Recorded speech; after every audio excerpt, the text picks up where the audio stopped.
I'm from India, and I've been a Hindu by birth, and so we worshipped I don't know how many idols and how many so-called gods, and like in India you have over 300 million gods. So whatever you want to worship, you can worship. But the whole focus was performance. The whole focus was do well in life, be nice to people.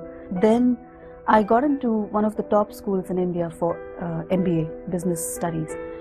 But after I reached there, I realized I wasn't doing that well, and my grades were not, the top.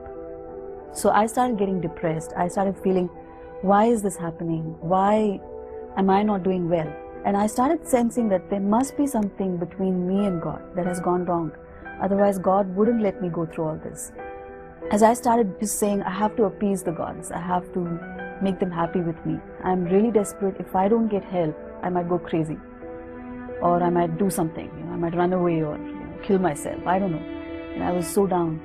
And so I started praying to my favorite Indian god called Ganesha. Ganesha is like the elephant god, and he is the god of education, of knowledge. And as a student, I said, oh, if he's on my side, I'll do well.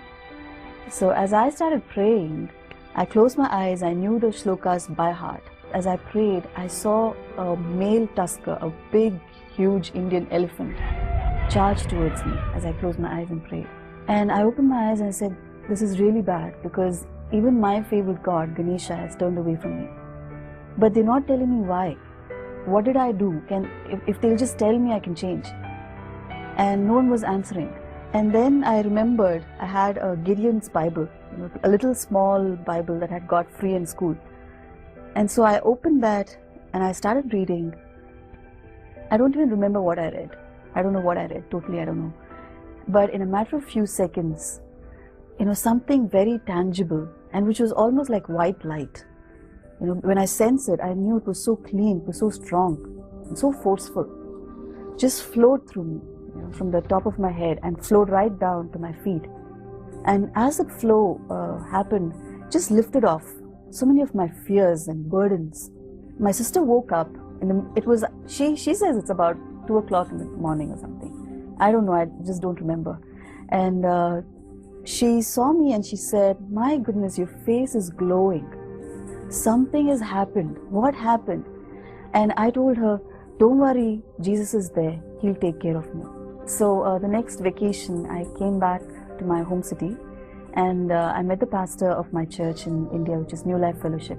And he led me in the prayer. He told me what it means to be born again. I still tell everyone that I meet, I say, he's the only God who communicates. He's the only God who will answer you where you are.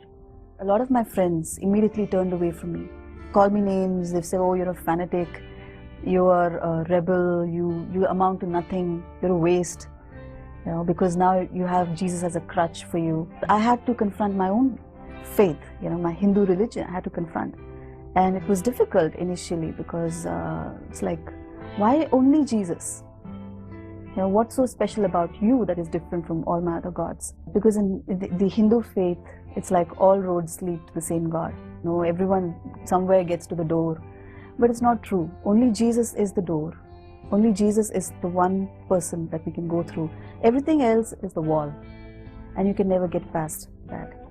And I remember fighting with Jesus and saying, why did you make it so complex? Why didn't you make 100 doors, 300 doors, so that somehow we'll all enter in? He said, actually, I made it so simple. I'm saying there's only one door, so that you don't get confused. Because even if I made 100 doors, the enemy is going to make 1,000 doors, which is going to complicate even more. So I said, there's only one door, and I'm that door. Come through me to the Father.